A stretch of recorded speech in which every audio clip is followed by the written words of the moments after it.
66వ పుణ్యతిథి సందర్భంగా ఈ సమావేశం ఏర్పాటు చేసిన చంద్రశేఖర్ కల్పూరా గారికి, అదేవిధంగా దీనికి సహా స్పాన్సర్స్గా లేదా నిర్వాహకులుగా ఉన్న ఫస్ట్రేటర్కి, మిగతా పెద్దలందరికీ, వేదిక ముందు పెద్దలు పేరు పేరున ధన్యవాదాలు తెలియజేసుకుంటూ, ముఖ్యంగా నేను ఈరోజు చాలా సంతోషంగా ఉంది పిల్లలతో ఈ ప్రాంగణంలో ఉండడం. అంటే 1953 అక్టోబర్ 1వ తారీఖున కల్పూరా గారు చెప్పారు, ఇక్కడే ప్రకాశం పంతులు గారు ప్రమాణ స్వీకారం చేశారు ముఖ్యమంత్రిగా అని చెప్పి. అంటే మనము ఎంత త్యాగం చేస్తే ఒక గొప్ప సంఘటన జరిగిన ప్లేస్ ఇక్కడ కూర్చుంటాం అనేది ఒకసారి మనం గుర్తుపెట్టుకోవాలి. పిల్లలు మీకు తెలుసా, ఇక్కడ 1953 అక్టోబర్ 1వ తారీఖున తెలుగు రాష్ట్రం ఏర్పడినప్పుడు ఇక్కడే కర్నూలు రాజధానిగా ఉంటూ ప్రకాశం పంతులు గారు ప్రమాణ స్వీకారం చేసినారని చెప్పి తెలిసిన పిల్లలంతా చేతులెత్తారు. చేతులెత్తారు. అంటే ఒక గొప్ప గొప్ప ప్లేస్ లో, ఒక గొప్ప ప్రాంగణంలో మీరంతా ఉన్నారు. దీంతోనే మీ హృదయ స్పందనంతా కూడా ఒక గొప్ప గొప్ప ఫీల్ కావాలి. మీరంతా కూడా అవుతున్నారా? ఆ ఫీల్ వచ్చిందా? ఈరోజు ఒక గొప్ప ప్రాంగణంలో మీరు కూర్చున్నారు అంటే ఇది మనం ఎంతో పుణ్యం చేస్తున్నాం.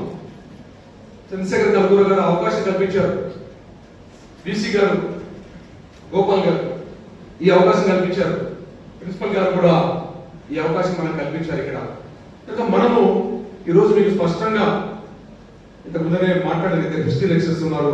మన హిస్టరీ గురించి పిల్లలకి ఏమన్నా తెలుసుకోవాలని ఉందా అంటే ఇది ఈ కళాశాలలో మీరు వచ్చిన వెంటనే స్పష్టంగా తెలుసుకోవాల్సిన అంశం.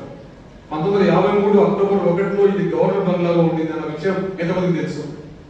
మన కళాశాల విద్యార్థులు చేతులు తెలిసిన వాళ్ళంతా అబద్ధం చెప్పొద్దు, అబద్ధం అయితే చెప్పొద్దు, మనము ఆత్మవంచన చేసుకోవద్దు, నిజం ఉంటే చెప్పండి. నేను ఎందుకు చెప్తున్నానంటే ఈ మాట, నాకు 66 సంవత్సరాలు, 52 సంవత్సరాలు వచ్చేంత వరకు రాయలసీమ ఇబ్బందులే నాకు తెలియదు. ఈ రోజు తెలుసుకునే దిశగా మీరు అడుగులు వేస్తున్నారు. మీ వయసు ఎంత? 18 ఏళ్ళు, 19 ఏళ్ళు. అంటే నాకంటే ఎంత ముందు మీరు అడుగు ముందుకు వేశారు? 40 ఏళ్ల ముందు అడుగులు వేస్తున్నారంటే మీరు గొప్పవాళ్ళ, నేను గొప్పవాళ్ళ? ఎవరు గొప్పవాళ్ళు? మీరు గొప్పవాళ్ళనుకున్న వాళ్ళకి చేతులు ఎత్తారు.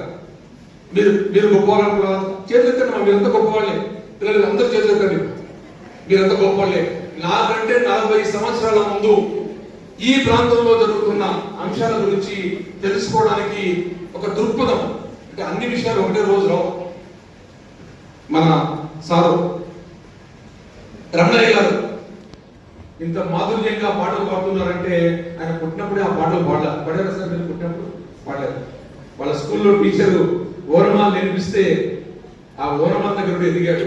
కాబట్టి ఆ యాంగిల్లో, ఆ దృక్పథంలో ఆయన పనిచేశారు కాబట్టి వచ్చింది. ఆ దృక్పథాన్ని అలవర్చుకోండి అని చెప్పి మిమ్మల్ని కోరుకుంటున్నాం. ఈ సందర్భంలో ఈరోజు మా శర్మ గారికి నాకు ఎప్పుడు గొడవలే, ఏ మీటింగ్ పోయినా కూడా. ఇంతకుముందు కూడా ఇదే గొడవ జరిగింది. ఆయన ఒక పాట పాడుతూ ఉంటారు, శంకరంబాడి గారు పాడిన పాట, మా తెలుగు తల్లికి మల్లెపూదండ పాట పాడితే నేను అంత గొడవ పడతాను.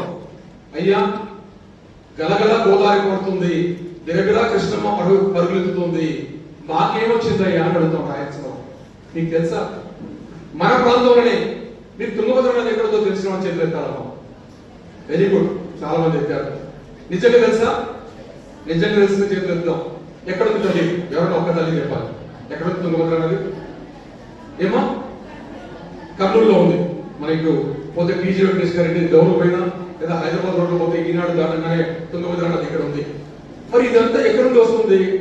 కర్నూలు పశ్చిమ ప్రాంతం నుండి మన బొలగొంద దగ్గర నుండి వేదవతి వచ్చి కలుస్తుంది. ఈ మంత్రాలయం పక్కన నుండి ఇది పారుతూ వస్తుంది, కోసి ప్రాంతం నుండి పారుతూ వస్తుంది. మరి ఈ సంవత్సరం 150 రోజులు బిరబిరా తుంగభద్ర ప్రవహించింది. మరి ఆ ప్రాంతంలో ఉన్న పంట పొలాలకు నీళ్లు చేరలేదు. మీకు తెలుసా విషయం? మీకు ఆ విషయం? మరి బిరబిరా పొంగి పొర్లుతూ ఉంటే మన బంగారు పంటలు పండాయా? ఆ పంటలు పండాలంటే ఏం చేయాలని చెప్పింది మా సుబ్రాయుడు సార్ గారు. ఈరోజు ఆయన ఒకసారి మీరు చూడాలి, తప్పకుండా చూడాలి. ఆయనకు రిటైర్ అయిన తర్వాత కూడా రాయలసీమలో నీళ్ళు ఎందుకు పడడం లేదు? బిరబిరా కృష్ణమ్మ పరుగులెత్తుతుంటే, తుంగభద్రమ్మ పరుగులెత్తుతుంటే, వేదవతి ఎత్తుతుంటే ఎందుకు నీళ్లు రావడం లేదు?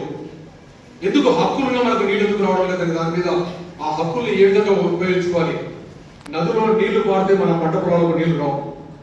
ఆ నదిలో నీళ్ళు నిలబెట్టుకొని ఆయన అనేకమైన ప్రయత్నాలు చేశారు. ఎస్ఐ సీట్స్ అని చెప్పి ఉంటాయి, అంటే ఎంత ఎత్తులో ఉంది ఎంత లోతు ఉంది అని చెప్పి ఆంధ్రప్రదేశ్ సంబంధించిన మ్యాప్ని తెచ్చుకొని ఎక్కడ ప్రాజెక్ట్ కట్టుకుంటే గ్రావిటీ ఫోర్స్ తో అంటే భూమాకర్షణ శక్తితో లెవెల్గా నీళ్ళు ఎట్లా పోతాయి, ఎక్కడెక్కడ ఎత్తిపోయాలి అనే విషయాలన్నింటినీ కూడా క్షుణ్ణంగా పరిశోధన చేసి ఇక్కడ మనకు మంత్రాలయం దిగువన సుంకేశ్వరం ఎగువన సుంకేశ్వరం చూసారు ఎక్కడన్నా కేసీ కెనాల్ నీళ్ళు ఎక్కడ వస్తాయో సుంకేశ్వరం చూసారా? చూసావు తల్లి? ఏ పేరు తల్లి నీ పేరు? నీ పేరు తల్లి? నీ పేరు? నేను రేణుశ్రీ. థ్యాంక్స్. రేణుశ్రీ చూసింది అంటే నాకు చాలా సంతోషంగా ఉంది. నేను చాలా కళాశాలకు పోతే ఈ మాత్రం స్పందన కూడా లేదు. మీకు తాగడానికి నీళ్ళు ఎక్కడ వస్తాయమ్మా? తాగడానికి నీళ్ళు ఎక్కడ వస్తాయి? ఏ నది నుండి వస్తాయి? తుంగభద్ర నుండి వస్తాయి. తుంగభద్ర అని తెలిసిన వాళ్ళు చేతులు ఎత్తారు. ఎంతమంది తెలుసు తుంగభద్ర నుండి? ఓకే, అమ్మాయి రేణుశ్రీ దగ్గర ఉంది కాబట్టి అమ్మ ఎన్ని నీళ్ళు కావాలి తాగడానికి మనకు ఒక రోజుకి మంచిది? రోజుకు 5 to 10 లీటర్స్ వస్తే చాలు. మీ ఇంట్లో ఎంతమంది ఉన్నారు? 4 మెంబర్స్. కర్నూలులో ఉంటాం కదా, మున్సిపాలిటీ వాళ్ళు సార్ చంద్రశేఖర్ కల్పూర్ గారు కూర్చోమ్మా, కమిషనర్ గారికి చెప్పి వాళ్ళ ఇంటికి ఖచ్చితంగా 20 లీటర్ల నీళ్లు మాత్రమే పంపించు, ఎక్కువ బంద్ చేయాలి. 20 లీటర్లు మీకు 5 లీటర్లు చాలు, నలుగురికి 20 లీటర్లు అయితే చాలు. చాలు కదా? అంతే కదా? అవసరం అంతేనా? ఇంకా ఇంకేమిటి కావాలి నీళ్ళు? ఎప్పుడైనా ఆలోచించారా ఎన్ని నీళ్ళు కావాలని? నేను చెప్తా ఏమేమి కావాలో. ఆ వివరాలన్నీ నీళ్లు లేకపోతే మీ హాస్పిటల్స్ లేవు, హాస్పిటల్ కూడా నీళ్ళు అవసరం. నీళ్లు లేకపోతే మీ హోటల్స్ లేవు, హోటల్స్ అవసరం. నీళ్లు లేకపోతే పరిశ్రమలు లేవు. మీరంతా చదువుకుంటారు, చదువుకున్న తర్వాత ఏం చేయాలనుకుంటున్నారు? ఇంటికి రాని కావాలనుకుంటున్నారా? ఉద్యోగాలు చేయాలనుకుంటున్నారా? ఏం చేయాలి? ఉద్యోగం చేయాలంటే పరిశ్రమ ఉండాలి కదా, పరిశ్రమ ఉండాలంటే నీళ్లు ఉండాలి కదా. నీళ్లు ఉండాలంటే నీళ్లు ఎక్కడి నుంచి వస్తాయి కదా, దాని మీద నేను అన్ని విషయాలు మీకు చెప్పను, కానీ ఒక ఆలోచన అయితే చేయడం మొదలు పెట్టండి. నీళ్లు ఎట్లా వస్తాయి? మరి తుంగభద్ర కర్నూలు దక్షిణ ప్రాంతంలో ఉన్న పిల్లలు చాలా మంది ఉంటారు ఇక్కడ.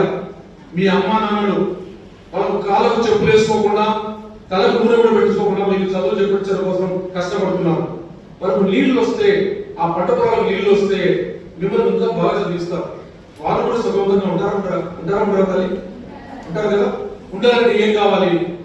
మనకు అవగాహన కావాలి. ఈరోజు మనకు అవగాహన వస్తే, మనం ప్రశ్నిస్తే రాజకీయ నాయకులు ప్రభుత్వాలు పలుకుతాయి.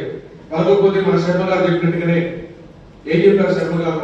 ఈ సమాజంలో ఏమనుకోవద్దు, నేను కూడా భాగమే. మనకు రాయలసీమ సమాజము అది మరి నిర్జీవ సమాజం అయితే కాదు, కానీ నిర్జీవ సమాజం అయితే మాట్లాడలేము. అది చైతన్య నాయకులైన సమాజం. అందుకే శర్మ గారు చెప్తారు, అక్టోబర్ 1, 1953లో ముఖ్యమంత్రిగా చేసిన ప్రకాశం పంతులు గారికి విగ్రహం లేదంటే ఇక్కడ, లేదా ఇంత ఉద్యమాలు చేసిన గాడ్చర్ల గారికి విగ్రహం కోసం ఎంతో తప్పబడి చంద్రశేఖర్ కల్పూర్ గారు చేశారంటే ఇక్కడ జరిగిన అంశాల పట్ల కూడా మనకు స్పృహ లేదు. ఇక్కడ చేసిన నాయకులు ఏం గొప్ప పని చేశారో వాళ్ళు ఆలోచించే దశలు లేవంటే, వాళ్ళను గౌరవించలేదనుకుంటే మన యొక్క సమస్యను కూడా మనం అర్థం చేసుకున్నట్టే. కాబట్టి అక్టోబర్ 1, 1953 వచ్చిన కర్నూలు నగరం రాజధాని వెళ్ళిపోయింది, ఇక్కడ నుండి హైదరాబాద్ వెళ్ళిపోయింది. మరి నీళ్ళన్నా వచ్చాయా అంటే నీళ్లు కూడా రావు. నీళ్లు మనకు వస్తాయనుకుని శ్రీకాకుళం పడికలో ఇంతకుముందు రాశారు, చదివాను సార్ గారు వచ్చినప్పుడు గాడిచర్ల హరిసర్వతో గారు శ్రీకాకుళం పడికలు కూడా ఒక ప్రధాన భూమిక పోషించారు. మీకు ఆ శ్రీకాకుళం పడిక గురించి తెలియకపోవచ్చు, కానీ ఉమ్మడి మద్రాసు రాష్ట్రం నుండి విడిపోవడానికి రాయలసీమ వాసుల మద్దతు కావాలంటే మనం కొన్ని డిమాండ్లు పెట్టినా ఒప్పందం మీద సంతకం చేశారు. అందులో రాజధాని కానీ హైకోర్టు కానీ ఇక్కడ పెడతామన్నారు. దాని ప్రకారం రాజధాని ఇక్కడ పెట్టారు. నీళ్లలో ప్రథమ ప్రాధాన్యత ఇస్తామన్నారు ప్రాజెక్టు కట్టేదాంట్లో. అందులో మరి ప్రథమ ప్రాధాన్యత ఇచ్చారా అని చూస్తే 1951కి ముందు ప్లానింగ్ కమిషన్ అనుమతి చేసిన కృష్ణా పెన్నార్ ప్రాజెక్టు మన సంగమేశ్వరం దగ్గర, అంటే సంగమేశ్వరం గుడి మీరు పోయి చూసుంటారు, కొత్తపల్లి మండలంలో ఉంటుంది. ఆత్మకూరు దగ్గర నుండి లేదా నందకూరు నుండి పోతాం, అక్కడ కట్టి ఉండాలి. ఆ ప్రాజెక్టును వద్దని నాగార్జున సాగర్ కట్టడానికి మనమే పాటలు రాసి మనమే పాటలు పాడి నాగార్జున సాగర్ కట్టుకుంటే ఆంధ్రప్రదేశ్ అంతా సస్యశ్యామలం అవుతుందని చెప్పి మనమే పాటలు రాశాం. ఎందుకు? ఒక భావజాలాన్ని నిర్మించారు. ఈ ప్రాజెక్టు కడితే మద్రాసు నీళ్లు పోతాయి. మరి మద్రాసు నీళ్లు పోయేదని మనం కాలంలో ఆపుకోవచ్చు, కింద ప్రాజెక్టు కడితే పైకి నీళ్లు వస్తాయి కానీ ఆలోచన లేని నిర్లిప్తమైన సమాజంలో మనం ఉన్నాం.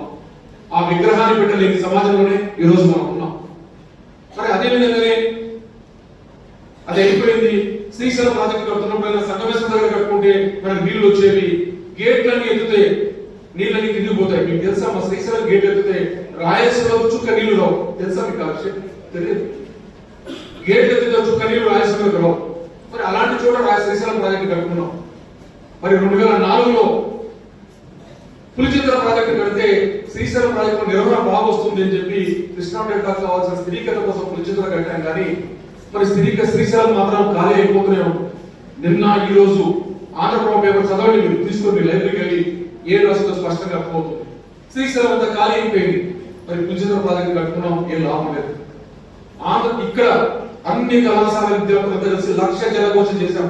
సమైక్యాంధ్ర ఉద్యమంలో చేసిన సందర్భంలో రాష్ట్రం విడిపోయింది. ఆ టైంలో పోలవరం జాతీయ ప్రాజెక్టు కింద వచ్చింది. పోలవరం ప్రాజెక్టు కడితే మొత్తం ఆంధ్రదేశానికి అంతా జీవనాడి అన్నారు. మరి 2014లో పోలవరం ప్రాజెక్టు నిర్మాణం మొదలైంది. మరి ఆలస్యం అవుతుందని చెప్పి 2016లో దానికి తాత్కాలిక ప్రాజెక్టుగా పట్టిసీమ కట్టారు. 1 సంవత్సరం పూర్తి చేశారు. మరి దానికి సంబంధించిన నీళ్లను ఆ నీళ్లు